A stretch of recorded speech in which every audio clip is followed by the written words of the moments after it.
In January of 1854, in Henry County, Virginia, a midwife delivered a baby boy who would become the center of a scandal destined to destroy one of the state's wealthiest families. The child appeared healthy, strong lungs, good weight, dark hair. But when the doctor examined the infant's hands, he froze. On the right hand were 6 fully formed fingers, each with its own nail and knuckle, all working perfectly. The 3 men waiting outside the birthing room, each claiming to be the father, stared at that extra digit as if it were a death sentence. And in many ways, it was, because that baby was born to a woman with skin as white as bone and eyes as pale as dawn. A woman who had been purchased at a New Orleans slave auction for $4,000 and forced to become a wife to 3 brothers simultaneously. The 6-fingered child was supposed to secure their inheritance. Instead, it revealed a conspiracy of greed, fraud, and desperation that had been poisoning the Rutledge family for years. Before we uncover how an albino woman became trapped in an arrangement so bizarre that Virginia society tried to bury all records of it, and why her 6-fingered son became the key to unraveling everything, I need you to do something. Hit that subscribe button right now and down in the comments, tell me what state or city you're listening from. I want to know where all of you dark mystery lovers are hiding. Now, let's go back to the spring of 1852, when 3 brothers made a decision that would doom them all. The Rutledge plantation sprawled across 800 acres of prime Virginia soil just outside Richmond in Henry County. Tobacco had made the family wealthy. 3 generations of careful cultivation, shrewd trading, and calculated marriages into prominent families. The main house stood 3 stories tall, its white columns gleaming in the summer heat, surrounded by oak trees older than the nation itself. Samuel Rutledge was 34 when his father died that spring of 1852. As the eldest, he had always carried himself with the rigid posture of a man who knew his place in the world. His jaw was square, his eyes the color of tobacco leaves just before harvest. He wore responsibility like tailored coats, perfectly fitted and never loosened. Thomas, at 31, was softer around the edges. He handled the plantation's finances, spending evenings bent over ledgers in the estate office. Where Samuel commanded, Thomas suggested. Where Samuel stood firm, Thomas negotiated. His hair had begun to thin at the crown, and he had developed a habit of rubbing the back of his neck when anxious. William, the youngest at 28, had been meant for the church. He had spent 2 years at seminary in Philadelphia before their mother's death brought him home. He still quoted scripture at dinner, still kept a Bible on his bedside table, but something in his eye suggested his faith had developed cracks he tried not to examine. He was the tallest of the 3, with hands better suited to holding books than managing field workers. Their father's death on April 3 changed something fundamental between them.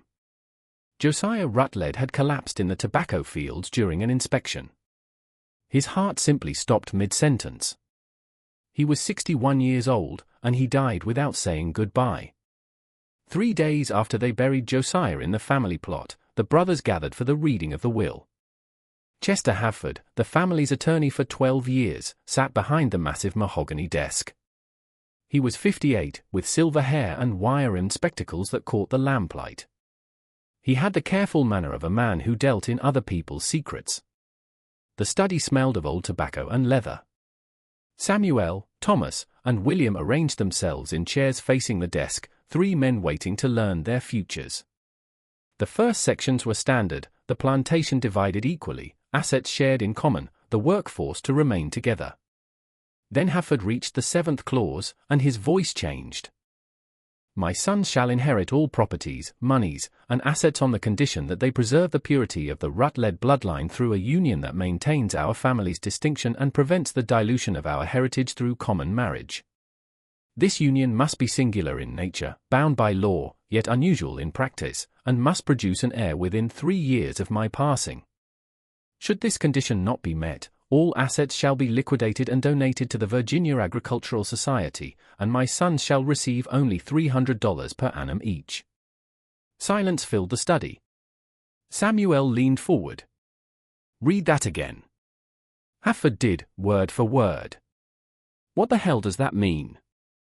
Thomas's voice cracked. Singular in nature, but unusual in practice. William had gone pale. It means father wanted us to share an inheritance without dividing it. One union among 3 brothers. That's impossible, Samuel said flatly. A woman can't marry 3 men. It's not impossible, Hafford interrupted gently. Legally, 1 brother marries. Socially, the arrangement is flexible. Your father feared that dividing the plantation would destroy what he'd built. He wanted the estate to remain whole, managed by all 3 of you, bound by more than blood. You're saying he wanted us to share a wife? Thomas gripped his chair arms until his knuckles went white. I'm saying your father wanted to ensure you worked together, that you couldn't divide the property and go separate ways. This was his solution. Samuel walked to the window. And if we refuse, then everything becomes a footnote in Virginia agricultural history. The land sold, the house belonging to strangers, the workers scattered. Hafford cleaned his spectacles. Your father believed you'd find a way. This is madness. William's voice was barely audible. This is inheritance, Hafford replied. You have 3 years to comply or you lose everything. They sat until sunset filled the room with shadows. They discussed and argued, voices rising and falling. Samuel insisted it was impossible. Thomas calculated what they'd lose. William quoted scripture about marriage sanctity. But they all knew their decision. The plantation was worth $47,000. $300 yearly would barely support 1 brother, let alone 3. They had no choice. Over the following weeks, Hafford worked with Samuel to craft a plan. It would require discretion, careful timing, and a woman who had no choice but to comply. A woman who couldn't protest or refuse. A woman whose very existence would be controlled entirely by the 3 brothers. That's when Hafford mentioned the upcoming auction in New Orleans and the unusual merchandise that would be available there. The journey to New Orleans took 6 days. Samuel, Thomas, and William traveled by rail and steamboat, watching Virginia's green hills give way to Louisiana's flat, humid expanse. They didn't speak much. Each brother retreated into his own justifications for what they were about to do. New Orleans in late August was a cauldron of heat and humanity. The auction house stood on Chartres Street, a 2-story building with iron balconies. Inside, the air smelled of sweat and desperation, of transactions that stripped away everything except commercial value. Hafford had sent word ahead. He had learned which auction houses dealt in the unusual, the rare, the merchandise that fetched premium prices from wealthy men looking for exotic curiosities. The brothers arrived an hour early. The holding area was divided by wooden partitions. Most potential purchasers were field workers, strong backs and calloused hands. But in the far corner, separated by a cloth partition, stood something that made all 3 brothers stop walking. She couldn't have been more than 19. Her skin was white, not pale, but white as milk, white as bone. Her hair fell in waves past her shoulders, colorless as spider silk. Her eyes, when she lifted them briefly, were the faintest pink, like the inside of certain shells. She wore a simple grey dress, too large for her thin frame. Her wrists bore marks of recently removed shackles, red lines against that impossible white skin. She stood perfectly still, as if she'd learned that movement brought attention, and attention brought pain. Gentlemen, this is quite a rare offering. The auctioneer appeared beside them. A portly man named Duchamp with sweat-stained linen. Pure albino. Been in 3 different households since birth. Current owner settling debts. Needs quick sale. She's healthy. Capable of housework. Speaks decent English. But I'll tell you straight, she's delicate. Can't be in direct sun long. Eye sensitive to bright light. You're not buying field labor. Samuel circled her slowly, the way he might examine a horse. She didn't look at him, kept her gaze on the floor. Where's she from originally? Born on a plantation in South Carolina. Mother died in childbirth. Father unknown. The condition passes through families. Sometimes shows up unexpected. She's been taught domestic skills. Sewing, cleaning, basic cooking. Thomas stepped closer. Has she borne children? No, sir. Intact, far as medical examination showed. Duchamp lowered his voice. Between us, gentlemen, she'd make quite a conversation piece in the right household. Imagine the talk at dinner parties. William remained several feet back, jaw clenched. But Samuel and Thomas exchanged a look that needed no words. This was exactly what they needed. Someone unusual enough to justify their father's strange clause. Someone legally powerless to refuse whatever arrangement they proposed. Someone whose very appearance would make the peculiar circumstance seem almost logical, a necessary measure to prevent such unusual traits from spreading beyond control. "What's your name?" Samuel asked her directly. She hesitated, then spoke so quietly they had to lean in. "Clara, sir." Her voice carried no accent they could identify. It was as if she'd been trained to exist without origin, without history. "Clara," Samuel repeated. "Do you understand what happens at these auctions?" "Yes, sir." "Do you have any family? Anyone who would look for you?" "No, sir." Samuel nodded. A blank slate. A person so thoroughly erased that she could be reshaped into whatever the brothers needed. The auction began at 2 o'clock. When Clara was brought to the block, the room fell into an unusual hush. Even men accustomed to buying human beings stared with open curiosity. Bidding started at $1,000. Samuel raised his card immediately. A Mississippi planter jumped to $1,500. Thomas raised to $2,000. Back and forth it went, the price climbing as men decided whether they wanted this unusual prize. At $3,000, most bidders dropped out. At $3,500, only two remained, the Rutledge brothers and a sugar baron from Baton Rouge. Samuel stood, making sure everyone could see his face. $4,000. The room went silent. It was an obscene amount. The sugar baron hesitated, then shook his head and sat down. "Sold." Duchamp's gavel came down. "To the Virginia gentleman for $4,000. That's how Clara became the property of the Rutledge brothers. Papers were signed, money exchanged, and she was led into the brutal August sunlight that made her squint and shield her eyes. They traveled back to Virginia with their purchase. Clara sat in the rail car, staring out the window, never speaking unless spoken to. The brothers discussed their plan in low voices in the smoking car. Samuel would legally marry her as the eldest and most socially prominent, but the arrangement would be explained clearly. She would live with all three brothers, would be expected to fulfill wifely duties to all three, would produce an heir that would belong to the Rutledge family regardless of biological paternity. "It's biblical," William said suddenly, defensive. Jacob had 2 wives. Abraham had Sarah and Hagar. King David had multiple wives. If we're preserving a family line, God will understand. Thomas rubbed the back of his neck. It's not biblical marriage we're discussing. It's legal convenience wrapped in Old Testament precedent. Then what is it about? William demanded. Samuel answered quietly, watching tobacco fields roll past. Survival. It's about keeping what's ours. Father understood that. The law understands that. And she'll understand it too. Or she'll learn to. They arrived at the plantation on September 2nd. The house staff had been told to prepare the guest bedroom in the west wing, the one with windows facing the garden, curtains that could block bright sunlight.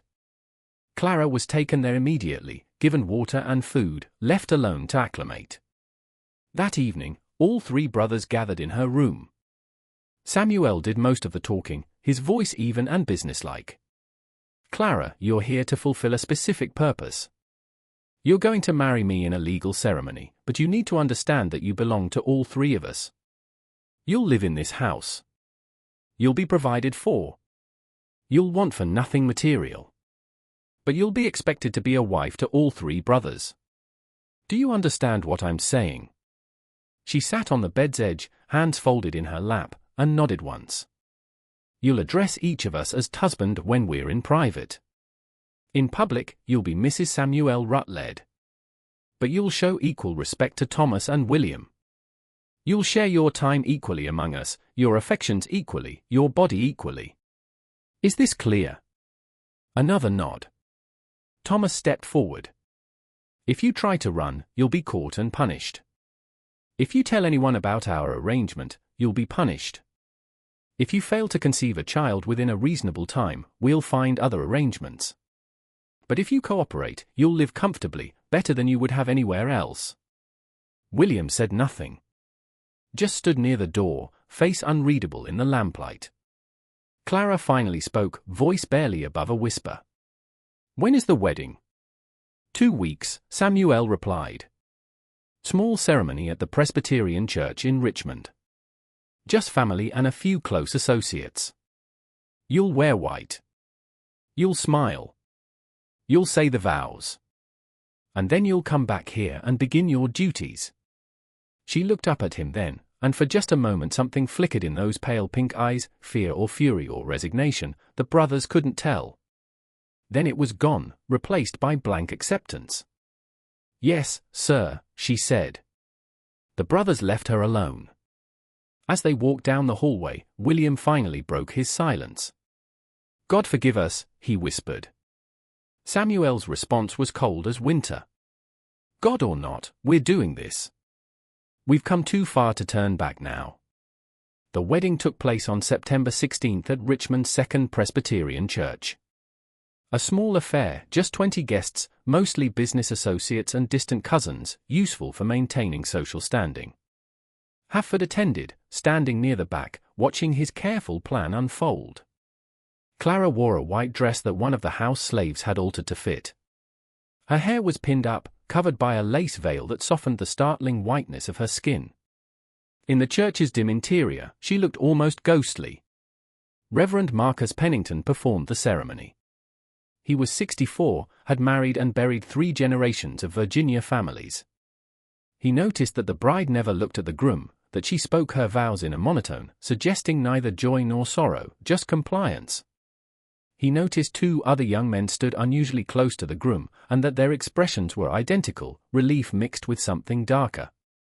At the reception held at the plantation afterward, Clara sat silently while guests congratulated Samuel, while men clapped his back and women whispered about the peculiar bride. Someone asked where Samuel had found such an exotic wife. And he smiled and said only that she came from excellent Carolina stock, that her unique appearance would ensure their children would be remembered. By 10 o'clock, guests had departed. The brothers and Clara were alone in the house, servants dismissed to their quarters. The 4 of them stood in the main hallway, and the weight of what came next hung in the air like humidity before a storm. Samuel spoke first. Clara, we'll start tonight. You'll come to my room. Tomorrow night, Thomas's room. The night after, William's. We'll rotate like that.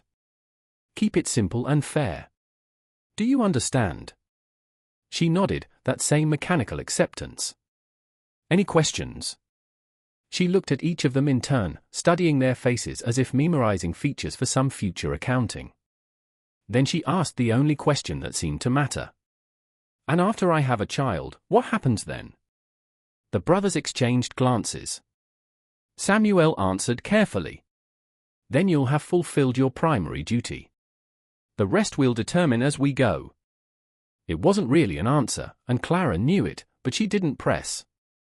She simply followed Samuel up the stairs to his bedroom, her white dress trailing behind her like a shroud. The arrangement continued for months. Clara rotated between the 3 brothers' bedrooms like cargo being redistributed to maintain balance. During the day, she was Mrs. Samuel Rutledge, managing the household, supervising house staff, appearing at her husband's side when business associates visited. She learned to smile at appropriate moments, to make small talk about weather and gardens, to exist as the wife of a prominent Virginia gentleman. But at night, she belonged equally to 3 men who had purchased her like a prized mare and expected her to produce their salvation in the form of an heir. The brothers maintained their routine for 8 months. Samuel was businesslike about the arrangement, treating their private hours like an obligation to be fulfilled efficiently. Thomas was gentler, sometimes apologetic, occasionally trying to make conversation as if that would make the situation less grotesque. William always quoted scripture before and after, as if he could sanctify what they were doing through sheer volume of biblical reference. Then, in May of 1853, Clara missed her monthly courses. By June, the house physician confirmed what everyone suspected. She was pregnant. The brothers celebrated with expensive bourbon in the study, toasting their success, their father's wisdom, their secured inheritance. Hafford was summoned and informed that the first requirement of the will had been met. He made careful notes in his leather journal and assured them that as long as Clara delivered a healthy child, their inheritance was secure. Clara herself said nothing when told about the pregnancy. She simply nodded and continued her daily routine, one hand occasionally drifting to her still flat stomach as if she couldn't quite believe something was growing there. The pregnancy progressed normally through summer and into fall. Clara grew rounder, moved more carefully, spent long hours in the garden where she could sit in the shade and watch butterflies move between flowers. The brothers became solicitous of her health, ensuring she had the best food, the softest chairs, whatever comfort could be provided. But beneath the surface of domestic tranquility, something was shifting. Clara had begun to change in subtle ways. She asked more questions about the plantation's finances. She requested books from Thomas's library and read them in the evening by lamplight. She learned the names of all 37 enslaved people on the property, something none of the brothers had bothered to do. She watched and listened, and behind those pale pink eyes, calculations were being made. On January 9, 1854, after 14 hours of labor attended by the physician who had confirmed the pregnancy, Clara gave birth to a son. The child was healthy with a full head of dark hair and lungs that announced his arrival with impressive volume. The doctor cleaned the baby, wrapped him in soft cloth, and prepared to hand him to the exhausted mother. Then he noticed the hands. The baby had 6 fingers on his right hand, a fully formed, functional 6th digit growing from the side of his palm, complete with nail and knuckle. The doctor froze, staring at this unexpected development. He looked at Clara, whose face had gone even paler than usual, then at the 3 brothers who had crowded into the birthing room. Samuel reached for the baby first. He pulled back the cloth, examined the tiny hand, counted the fingers twice, as if the 6th might disappear if he concentrated hard enough. "What is this?" His voice was dangerously quiet. The doctor cleared his throat nervously. "It's called polydactyly, sir, extra digits. It's not terribly uncommon. Appears in perhaps 1 in every 1,000 births. It can run in families or appear spontaneously. The finger appears fully formed, fully functional. It's not a deformity in the sense of being harmful." "It's a mark," William interrupted, face gone white. "A mark of sin, of impure blood. It's a genetic variation," the doctor said firmly. "Nothing more. Many perfectly healthy people live with extra fingers. It can be surgically removed if you prefer, though there's no medical reason. Get out." Samuel's words cut like a knife. "Leave the child. Get out of this room." The doctor handed the baby to Clara, gathered his instruments, and left quickly. The 3 brothers stood at the foot of the bed, staring at the infant nursing at his mother's breast, at that extra finger that seemed to mock everything they'd planned. Thomas spoke first, voice shaking. "Which of us do you think? Does it matter?" Samuel's tone was bitter. "The child is marked. Marked and strange, just like her." Clara looked up from the baby and, for the first time since arriving at the plantation, she spoke without being spoken to first. Her voice was calm, almost cold. "He's your heir. Your father's requirement was an heir within 3 years. Here he is. You got what you wanted." "We wanted a perfect heir," Samuel shot back. "Not something that will make people talk, that will raise questions about purity." Clara's laugh was sharp and humorless. "About bloodlines, about preserving family distinction. Look at what your father's obsession created. Look at what you 3 created. You wanted something unusual, and unusual is what you got." The brothers had no response. They filed out one by one, leaving Clara alone with the six-fingered baby who would either secure or destroy their inheritance. For 3 days, the brothers argued behind closed doors. William insisted the child's condition was a sign of God's displeasure. Thomas calculated probabilities, trying to determine which of them might carry a genetic predisposition to polydactyly. Samuel focused on practical concerns, whether the child's condition would affect the inheritance, whether they could keep it secret, whether surgical removal would be safe. On the 4th day, Hafford arrived in response to an urgent message. He examined the baby thoroughly, made notes, then delivered his verdict. Your father's will specifies an heir. It doesn't specify a perfect heir. This child satisfies the legal requirement. However, he paused, choosing words carefully. The unusual nature of his condition may raise questions about paternity, about bloodlines, about whether the Rutledge family genetics are as pure as your father believed. Such questions could complicate future business dealings, social standing, marriage prospects for the child. So, what do we do? Samuel demanded. You do nothing. Hafford closed his journal. You register the birth. You name the child. You present him as your son and heir. If anyone asks about the finger, you say it's a harmless variation that runs in Carolina families. Something inherited from the mother's side. You make it sound common, unimportant, and you pray that no one looks too closely at any other aspect of your domestic arrangement. They named the baby Josiah after his grandfather. The extra finger remained. The doctor advised against surgery on an infant so young, and secretly each brother feared that removing it might somehow invalidate the inheritance. Clara recovered from the birth slowly. She moved through the house like a ghost, the baby always in her arms or nearby in his cradle. She'd stopped rotating between the brothers' bedrooms. There was no longer any reason for that particular arrangement, and none of them pushed the issue. She took up residence in the nursery, sleeping in a small bed near the baby's cradle, effectively separating herself from the brothers while remaining under their roof. The months following the birth were marked by a strange, tense peace. The plantation continued its operations. Tobacco was planted and harvested. The baby grew stronger, and the brothers tried to pretend everything was normal. But Clara was changing. The blank acceptance that had characterized her first year was gone. She'd begun to assert small rebellions, refusing certain social functions, insisting on making decisions about the baby's care without consulting the brothers, spending hours in Thomas's library reading law books and historical texts. And she'd started asking questions. Questions about the plantation's finances, questions about her legal status as Samuel's wife, questions about what would happen to her and the baby if anything happened to the brothers. Thomas, who still handled the estate's books, tried to deflect her inquiries. But Clara was persistent, and she'd learned that patience was a weapon that could be wielded with devastating effect. What none of the brothers knew was that Clara had also begun corresponding with someone. Letters arrived at the plantation addressed to Mrs. Samuel Rutledge. Letters that Clara collected from house staff before anyone else could see them. She read these letters in privacy, then burned them in the nursery fireplace, watching papers curl and blacken as if erasing evidence of a crime not yet committed. The author of these letters was Josiah Rutledge's brother, Martin Rutledge, who had been conspicuously absent from the wedding and all subsequent family gatherings.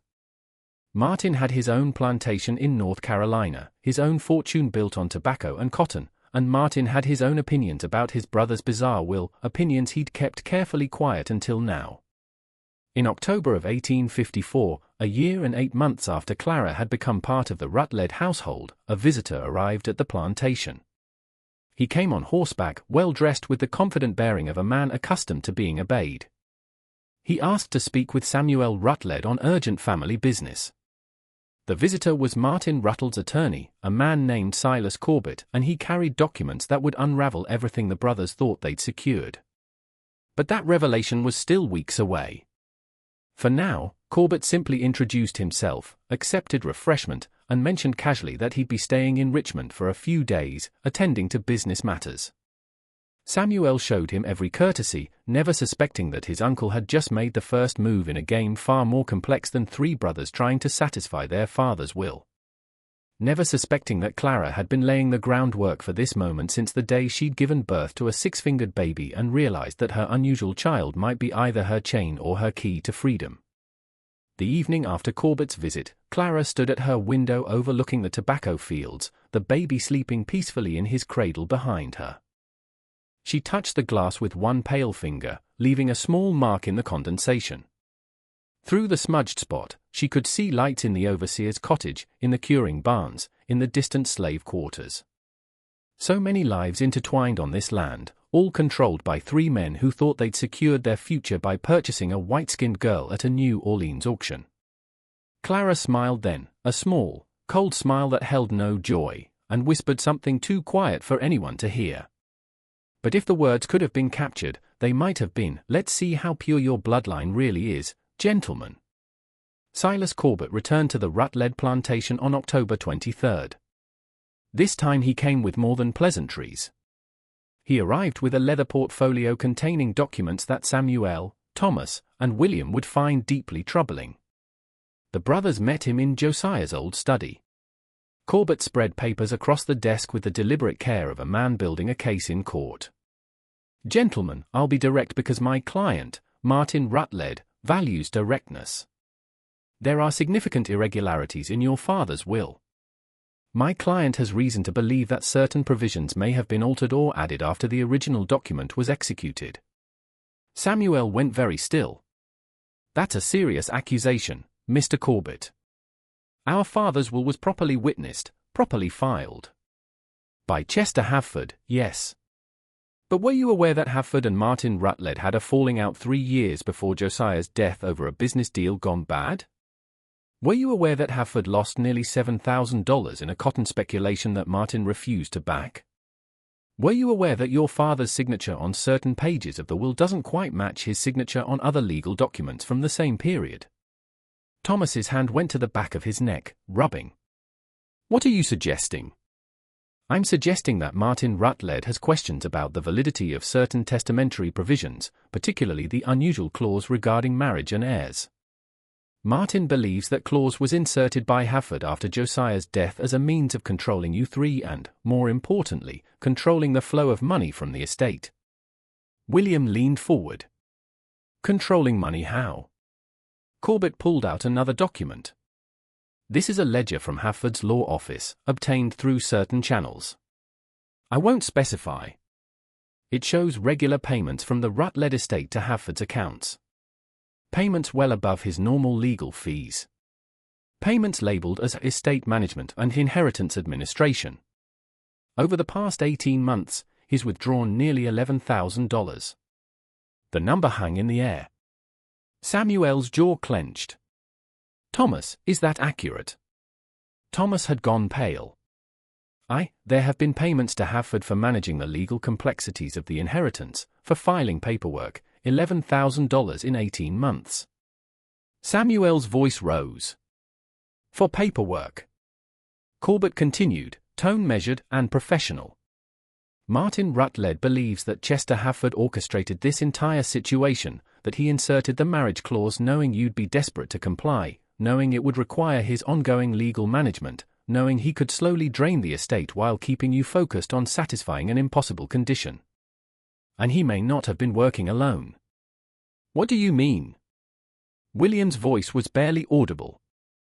"I mean that Martin Rutledge has been investigating your father's final months. Josiah was in excellent health, according to his physician in Richmond.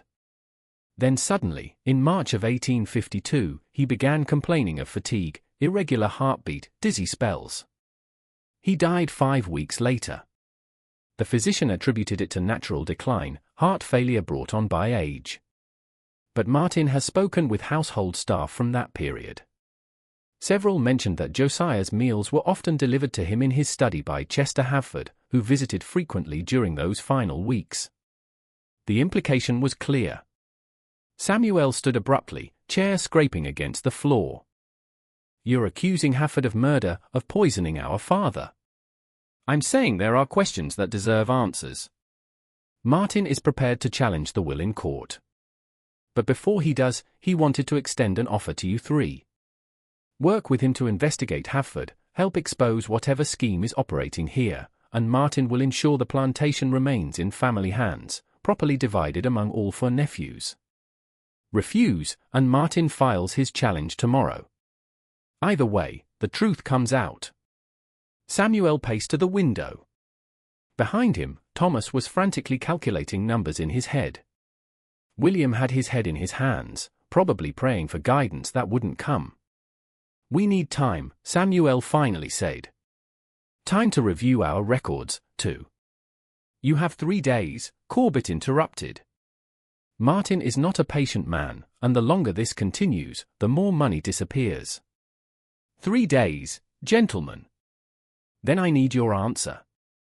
After Corbett left, the brothers remained in the study for hours. They pulled every ledger Thomas kept, every record of transactions with Havford. The pattern became clear quickly. Havford had been systematically overcharging for services, creating fictional legal expenses, billing for work never performed. But the payments had been small enough, spread out enough, that Thomas had never questioned them individually. Only when seen together did they reveal the scope of the theft. "He played us," Thomas said, voice hollow. "From the moment Father died, he played us." Samuel slammed his hand on the desk. "The will. We need to examine the will itself. Get the original from the courthouse." But there was a problem. The original will was held in Havford's office safe, as was customary for a state document still under active administration. The courthouse only had a certified copy, a copy that Havford himself had filed. "We could break into his office," William suggested, then looked shocked at his own words. "I mean, if we need the original, we need Clara," Samuel said abruptly. Both brothers stared at him. "Think about it. Corbett knows things about the household that he shouldn't know. Things about Father's final months, about meals delivered, about Havford's visits. How would Martin know any of that? He wasn't here. But Clara was. Clara has been here for 2 years, watching everything, listening to the servants' gossip, asking questions. You think she's been feeding information to Martin?" Thomas interrupted. "I think she's smarter than we gave her credit for, and I think she's been looking for a way out since the day we brought her here." They found Clara in the nursery, as always. Little Josiah was 14 months old now, beginning to walk, babbling sounds that might someday be words. He was beautiful despite, or perhaps because of, his unusual hand. Clara had refused to let anyone suggest removing the extra finger, had defended it fiercely anytime the subject arose. The 3 brothers entered without knocking. Clara looked up from where she sat, reading to the baby, expression carefully neutral. Samuel spoke first. "We had a visitor today, Silas Corbett. He works for my Uncle Martin. He knows things about this household that he shouldn't know. So I'll ask you directly, have you been corresponding with Martin Rutledge?" Clara set down the book carefully. "I've been corresponding with several people. I'm a married woman. I'm permitted to send and receive letters." "Don't play games," Samuel warned. "Have you been giving information to Martin?" "I've been seeking legal advice, as is my right given my unusual situation." Thomas stepped forward. "Clara, if you're helping Martin challenge the will, you're destroying your own security.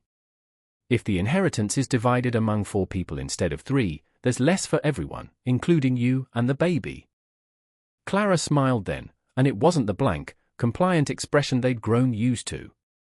It was sharp and knowing. "You really don't understand, do you? I have no security. I never did. I'm property that you dressed up in a wedding gown. I have no legal standing, no rights, no claim to anything except what you 3 choose to give me. And if you all died tomorrow, I'd be right back where I started, auctioned off to whoever wanted to pay. The baby would be taken away, raised by strangers, and I'd have nothing. You think I care about your inheritance problems? You think I want to preserve what you built here?"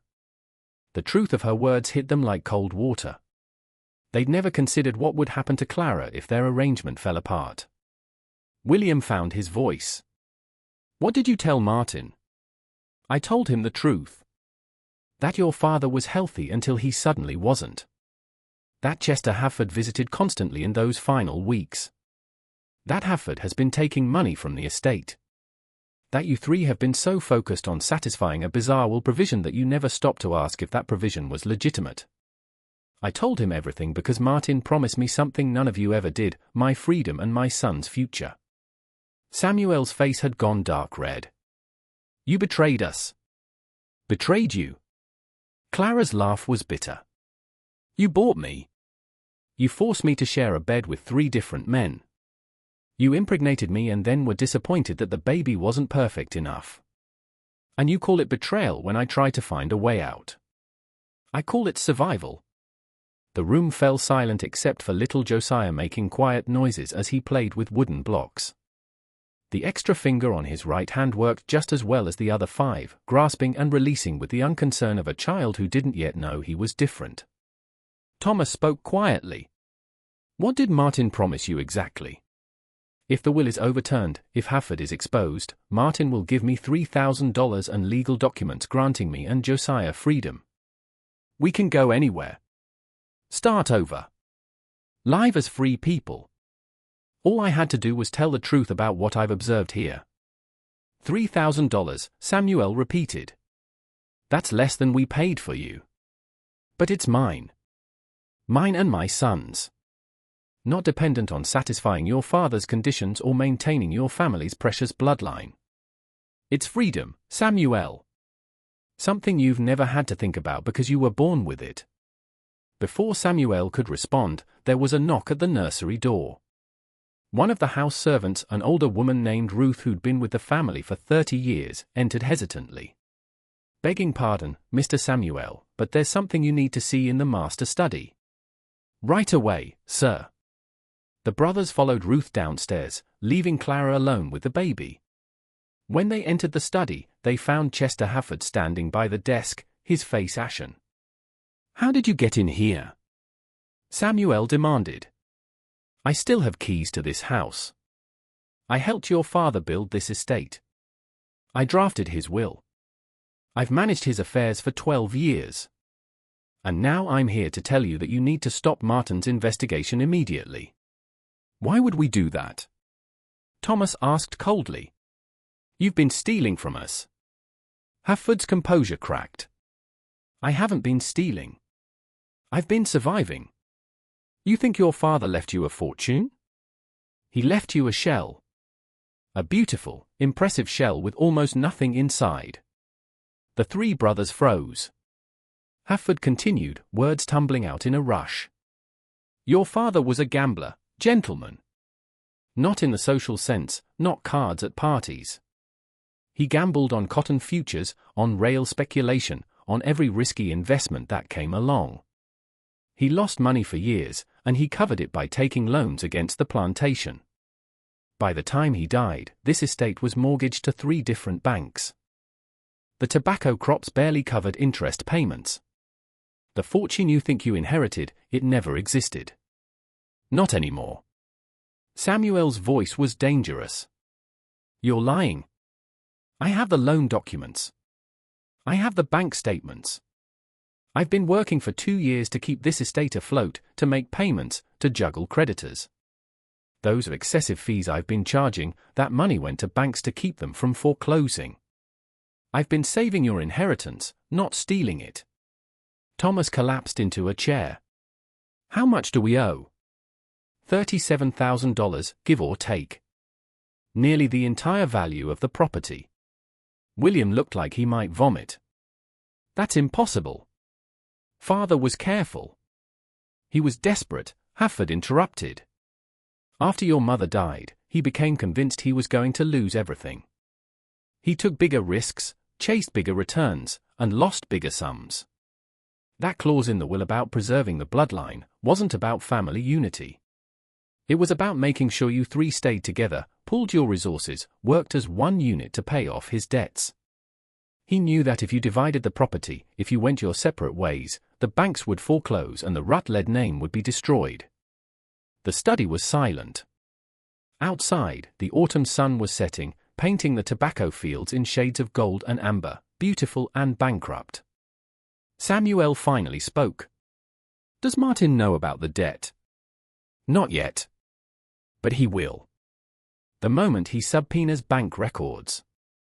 And when he does, he'll realize that challenging the will means getting a share of a massive debt, not a fortune. He'll walk away, and the banks will move in, and everything your family built over 4 generations will be auctioned off to pay creditors.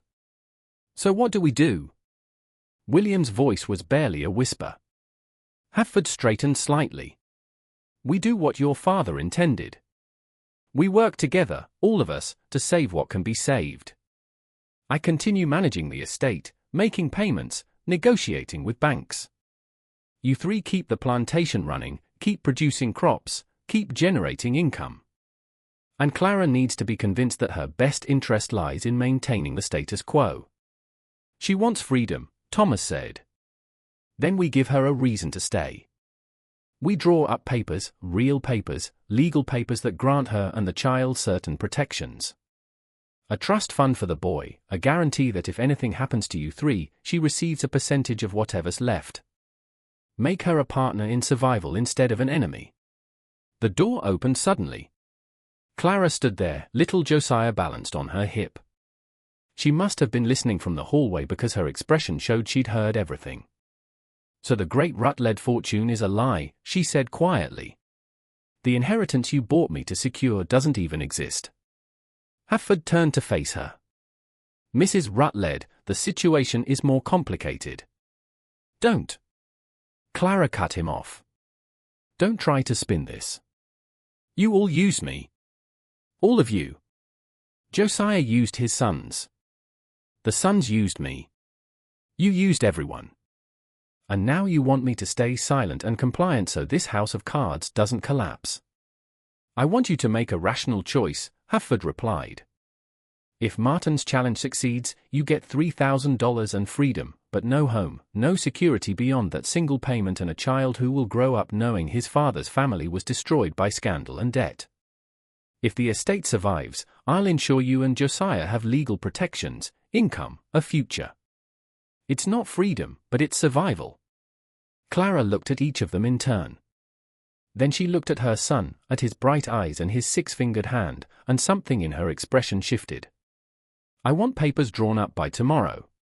Papers that put a trust fund of $5,000 in Josiah's name, untouchable by any of you. Papers that give me legal ownership of the west wing of this house. Papers that specify if any of you 3 dies, I receive 1/3 of whatever estate remains. And I want Chester Hafford removed as estate manager. Thomas takes over all financial decisions with oversight from an independent attorney I select. Hafford opened his mouth to protest, but Samuel raised a hand. Done. All of it. Clara studied him. And you'll stop the rotation arrangement. I'm not sharing bedrooms with any of you anymore. That part of this farce is over. Agreed. Then I'll tell Martin to withdraw his challenge. I'll write him personally and explain that the family has resolved its differences. But know this, if any of you breaks these terms, if you try to cheat me or my son out of what's been promised, I will burn this plantation to the ground before I let you profit from it. Are we clear? The 3 brothers nodded. They had no choice. Clara held all the leverage now. After she left, Hafford sagged against the desk. I never meant for it to go this far. While profiting handsomely, Samuel noted. While earning fair compensation for work no one else wanted to do. But yes, I profited. We all did what we had to do to survive. Including her. The tobacco crop of 1855 started with promise. Good rains in early spring, warm days that brought the plants up strong. By May, the fields were a sea of broad green leaves, and for the first time in months, the brothers allowed themselves to hope. Then the weather turned. June brought heat unlike anything the region had seen in years. Temperatures climbed into the high 90s day after day. The tobacco plants wilted despite watering, their leaves curling at the edges. When rains finally came in mid-July, they came with violence that turned fields into mud and flattened plants. Thomas ran the numbers in early August and delivered the verdict: they would lose approximately 40% of their expected crop value. It was a disaster that pushed them from precarious to critical. The bank payments due in October couldn't be made without selling assets. Samuel called a meeting in the study on August 12. Present were Thomas, William, Chester Havford, and Clara, who'd been invited specifically at Samuel's insistence. "We need capital," Samuel announced without preamble. $20,000 by October or the First Bank of Richmond calls in our primary loan. If that happens, everything collapses. Havford spoke first. "I've approached contacts about additional loans, but no one will extend credit without collateral." "What about the workers?" Thomas interrupted quietly. "We have 37 people. If we sold 10, Clara's voice was ice. "You're discussing selling human beings like livestock. In front of me, a woman you purchased like livestock." "We're discussing survival," Samuel shot back. William stood abruptly, swaying slightly. "This is wrong. All of it. We're corrupted by father's greed, by our own pride. We should confess everything. Throw ourselves on the mercy of the church. Let God sort it out." "God isn't paying our bank loans," Samuel said coldly. "Sit down, William." "No." William's voice was louder now, slurred with drink and desperation. "I'm done. I'm going to Richmond tomorrow. I'm going to tell the truth about Father's will, about the debt, about everything. Let it all burn." The room went silent. Samuel stood slowly. "You'll destroy us." "We're already destroyed." Samuel crossed the room in 3 strides and hit his younger brother. It wasn't a slap. It was a punch thrown with full force, connecting with William's jaw and sending him sprawling backwards. Books tumbled down around him as he collapsed to the floor, blood flowing from his split lip. "Samuel," Thomas moved between them, but Samuel shook him off. "He doesn't get to destroy what I've worked to save." William touched his bleeding mouth, staring up at his brother. "You've become father. You've become exactly what he was.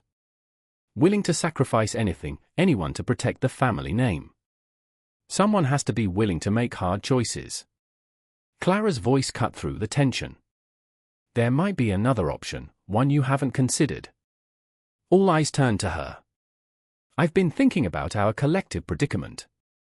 I believe I have a solution." She paused. "Chester, you said no one will extend credit without collateral, but that's not quite accurate. No one will extend credit to the Rutledge brothers without collateral. But I'm not a Rutledge brother. I'm a woman with certain legal protections and a trust fund that was recently established." Havford leaned forward. "What are you suggesting?" "I'm suggesting that I borrow money against my trust fund and my legal claim to part of the estate. I go to banks in Richmond, perhaps banks in North Carolina where Martin Rutledge has connections. I present myself as a woman trying to secure her son's future. It's unconventional but not impossible." Thomas was shaking his head. "No bank would loan that kind of money to a woman. They might if I had a co-signer. Someone with good credit, someone not connected to the Rutledge family debt. Someone like Martin Rutledge, for instance." The implication landed like a stone. Samuel's eyes narrowed. "You want to bring Martin back into this?" "I want to save this plantation because if it fails, my son and I lose everything, too. Martin still believes there might be value here if properly managed. If I approach him, explain that I'm trying to protect Josiah's inheritance, ask for his help as family, he might co-sign a loan, especially if we offer him 10% of future profits for 5 years." It was brilliant, and they all knew it. Clara would assume debt, but the estate would get the capital it needed.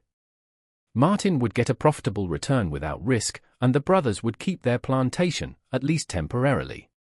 But it also meant giving Clara even more power. Samuel studied her carefully. "Why would you do this? What's in it for you?" Clara met his gaze steadily. "I want your promise. All 3 of your promises, witnessed and legally binding, that when the debts are paid, when the estate is stable, you will grant me and Josiah complete freedom, legal documents declaring us free persons with the trust fund intact and the West Wing property transferred to my ownership outright. I want an exit strategy, Samuel. I want to know that this nightmare has an end date. And if we refuse, then William goes to Richmond tomorrow and tells his truth. The banks call their loans, the plantation fails, and we all walk away with nothing. The brothers exchanged glances. Thomas finally spoke. We agree. No. Clara's voice was firm.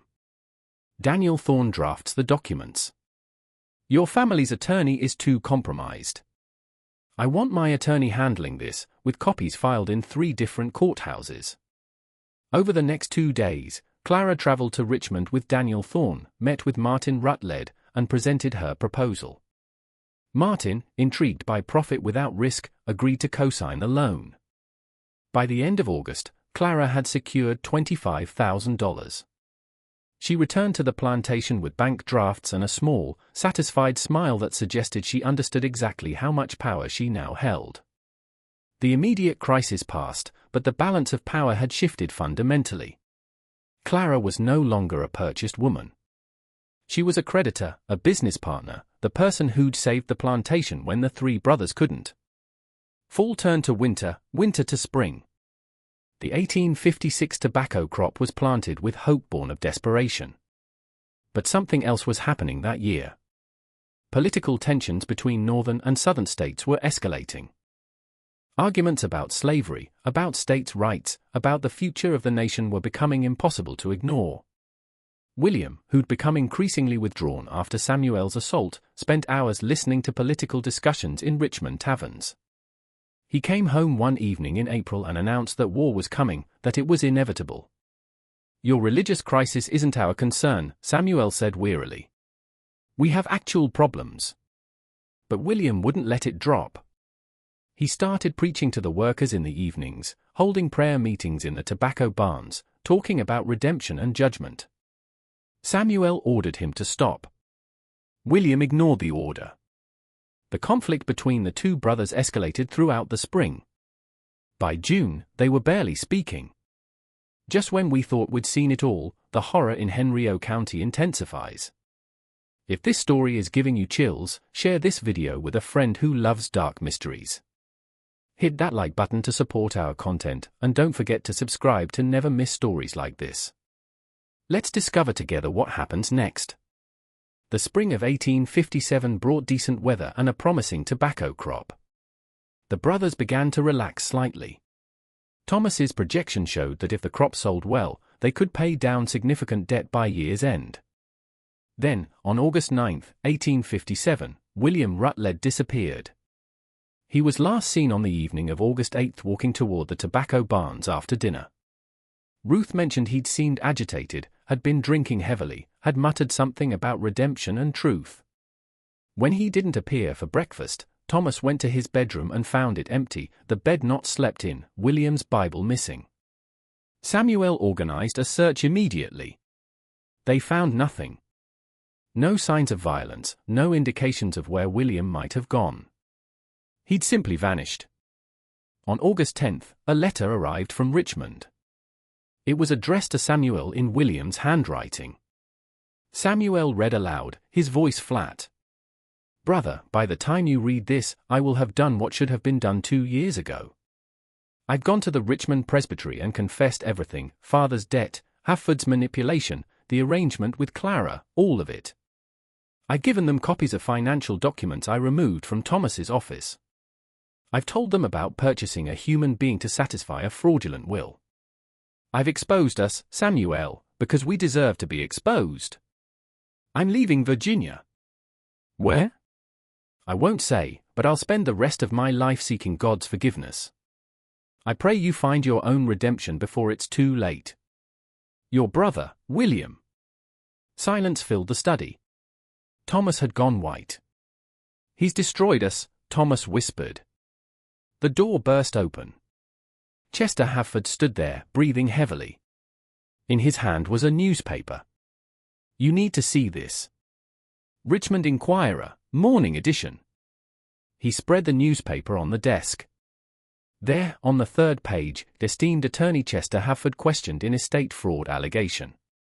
Richmond Presbytery has referred questions to civil magistrate regarding claims made by Mr. William Rutledge of Henry County. Mr. Rutledge alleges systematic fraud in the administration of the Josiah Rutledge estate, with accusations of forgery, embezzlement, and manipulation of testamentary documents. Investigation is ongoing. How bad is this? Samuel asked. Hafford sank into a chair.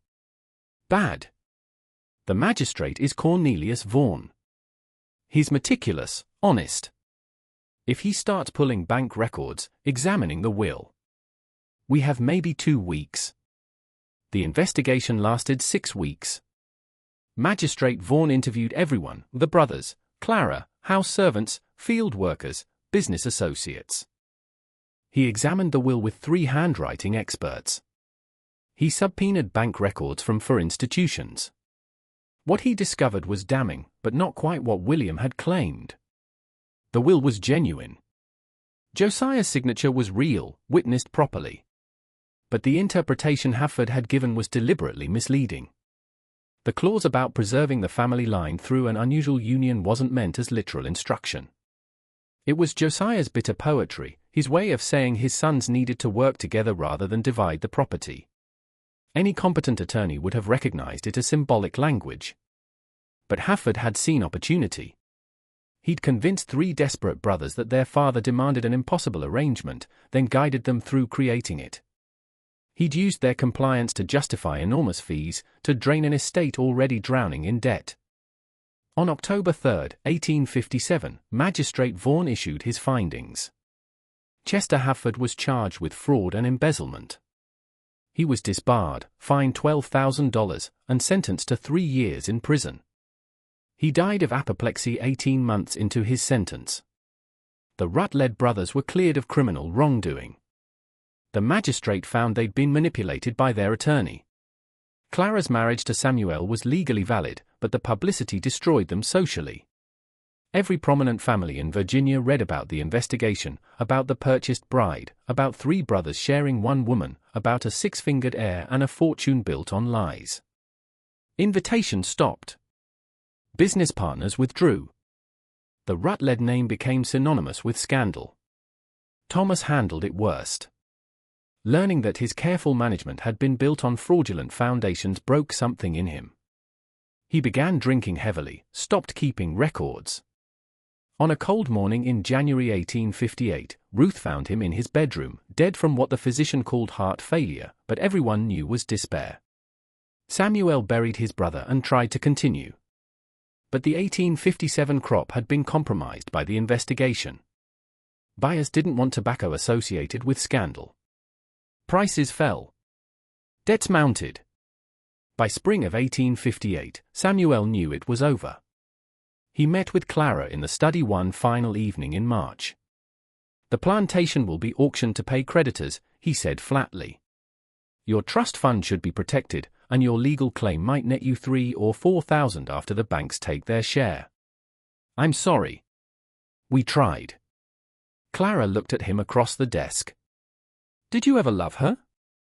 Your mother?" The question caught Samuel off guard. "What?" "I'm trying to understand how a family gets here. How love becomes transaction. How children become chess pieces." Samuel was quiet for a long moment. "My father loved my mother, I think. But when she died, something in him died too. He became obsessed with legacy, with permanence. He forgot that families are made of people, not property." "And you?" "I became him." Exactly what William said. Samuel walked to the window. "I don't know where my younger brother went, if he found peace, but he was right to run. This place is cursed by ambition and greed." The auction happened on April 20, 1858. Everything went under the hammer: land, buildings, equipment, livestock, and 37 human beings who were sold to different buyers and scattered across Virginia. The house brought $12,000.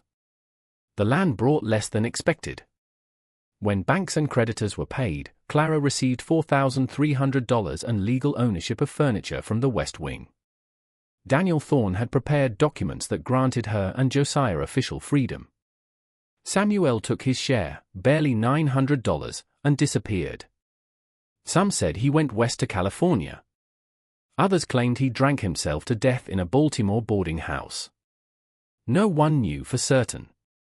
Clara left Virginia in May of 1858. She took 4-year-old Josiah, her $4,000, and Ruth, whose freedom she'd purchased with $500 of her settlement.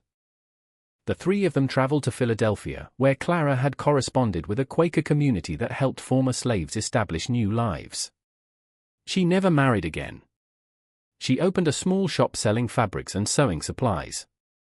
And she raised Josiah to be nothing like his father, grandfather, or uncles. She taught him that the six-fingered hand he'd been born with wasn't a mark of corruption, but simply a variation. Josiah grew up in Philadelphia, attended school, learned his mother's business. That extra finger gave him remarkable dexterity with small tools. He became an excellent jeweler, known for intricate work that others found impossible. He married a teacher from Boston, had 3 children, and never returned to Virginia. Clara lived to be 62 years old. In her final weeks, bedridden with pneumonia, she told Josiah the full story of where he came from. The auction house, the forced arrangement, the fraudulent will, all of it. She wanted him to know, she said, so he would understand what survival sometimes required. After her death in 1873, Josiah found her journal hidden in a locked box. 40 pages of careful handwriting documenting everything that had happened at the Rutledge plantation, names, dates, financial details, personal observations. He burned the journal on the advice of his wife, who worried that such documentation could endanger their children if Virginia authorities decided to investigate old scandals. But before he burned it, Josiah copied one passage into his own diary, his mother's final entry, written in April 1858, as she prepared to leave Virginia. They bought me to preserve their bloodline, to secure their inheritance, to save their family name. Instead, I survived them all. My son bears 6 fingers and no shame. We are free, and they are dust. History will forget the Rutledge brothers and their father's poisoned legacy. But I will remember. I will always remember what it cost to survive. Men who believed other human beings could be purchased and shaped to their will. The price of their ambition was paid in full, not by money, but by their own destruction. Let this be a lesson to anyone who reads these words: some inheritances are curses, and some bloodlines deserve to end. The Rutledge plantation was eventually purchased by a consortium of Richmond merchants. They raised the main house in 1861, using the land for military purposes during the Civil War that William had predicted. After the war, the property changed hands several times, each owner finding that tobacco grown on that soil never quite thrived the way it had in the Rutledge years. By 1870, all traces of the Rutledge family had been erased from Henry County records, except for a few legal documents filed in the courthouse basement, gathering dust alongside thousands of other forgotten family tragedies. This mystery shows us how greed, desperation, and the sins of fathers can destroy everything they touch. 3 brothers thought they could secure their future by purchasing a human being and forcing her into an impossible arrangement. Instead, they lost everything: their fortune, their reputation, their lives. Clara survived because she understood something the Rutledge men never did, that patience, intelligence, and the will to endure could be more powerful than any amount of money or social standing. What do you think of this story? Do you believe everything was revealed, or do you think there are still secrets buried in those Virginia fields? Leave your comment below if you enjoyed this tale and want more horror stories like this. Subscribe, hit the notification bell, and share with someone who loves mysteries. See you in the next video.